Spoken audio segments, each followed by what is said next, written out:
¿Por qué la doctrina del materialismo histórico de Marx no tiene validez histórica o social? A grandes rasgos, la doctrina y teoría marxista se basa en señalar que, a lo largo de la historia de la humanidad, y en todas las sociedades humanas, ha existido una lucha de clases perpetua. Las diferentes clases están en contradicción, según sus propias palabras, por lo que son irreconciliables entre sí. Esa supuesta contradicción irreconciliable le llevó al clásico aforismo que dice que una clase siempre, y sin ninguna excepción, explota a otra clase. A partir de esas ideas, simplifica de forma extrema la compleja historia de la humanidad sin detenerse en particularidades antropológicas, culturales, temporales o geográficas. Todo se resume en una historia idealizada de explotadores y explotados, así podríamos resumir la doctrina marxista. En el periodo que denominó capitalismo, la historia es bastante sencilla: la clase burguesa explota a la clase proletaria. Así para el resto de épocas. Únicamente en el sistema comunista no habría ningún tipo de explotación. Sería la dictadura del proletariado. ¿Tiene sentido calificar de histórico un acontecimiento que aún no ocurre? Como era un fiel seguidor del filósofo Hegel, tenía cierta tendencia al dogmatismo y a la paja mental, por lo que se dio a sí mismo la facultad de adivino y estableció que el capitalismo iba a colapsar para dar paso al socialismo. Todo esto sin ningún tipo de duda y sin tener ninguna prueba al respecto. Es más, consideraba sus elucubraciones como científicas. Básicamente, consideraba al método dialéctico como base de la buena ciencia. ¿Los científicos modernos respetables utilizan la dialéctica hegeliana para sustentar sus teorías? Claro que no, pero preguntémonos, ¿qué paja mental llevó a Marx a actuar como predicador? Nadie lo sabe. Lo que sí sabemos es que prácticamente nada de lo que predijo ha ocurrido en la realidad.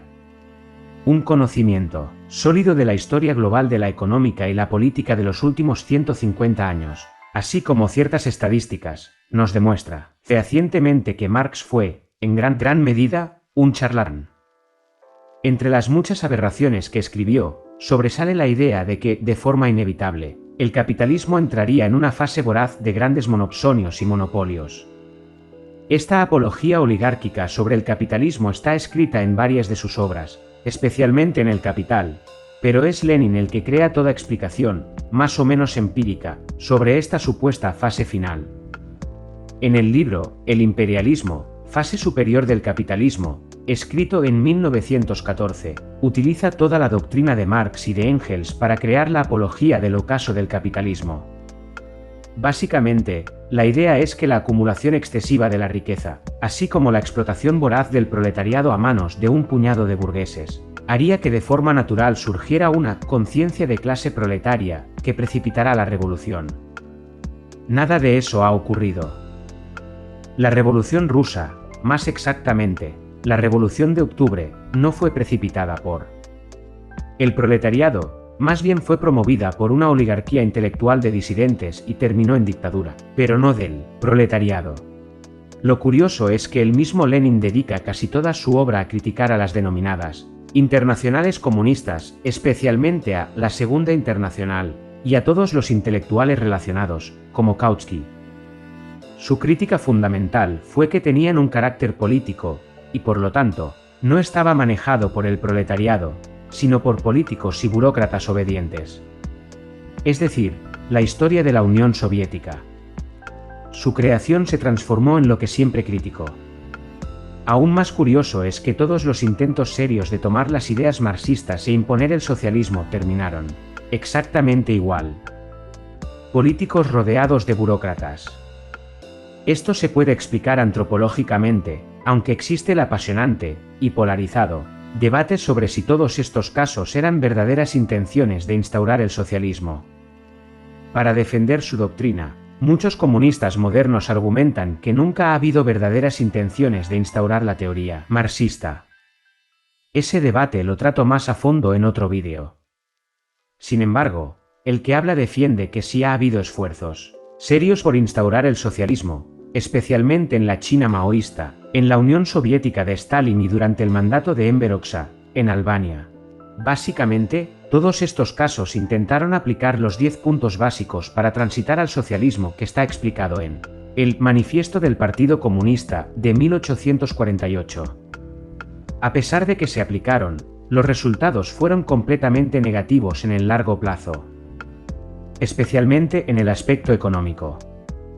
Los que lo aplicaron parcialmente también tuvieron malos resultados.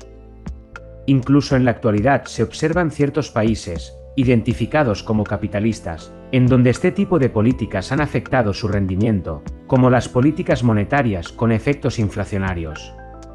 Sin embargo, en los países donde el capitalismo está más avanzado, como Suiza, Singapur o Irlanda, el desarrollo económico y político ha creado riqueza y prosperidad a gran escala que permite el pleno empleo, así como los salarios más altos del mundo. El índice de pobreza en estos países es mínimo. Eso es incontrovertible. Marx jamás teorizó un desarrollo de ese nivel para un país capitalista. Aquí es donde volvemos a la teoría del materialismo histórico. Una doctrina dogmática que considera determinado futuro como algo inevitable no puede tener ningún rigor y no debe ser tomada como axiomática, aunque sí puede poseer un valor filosófico.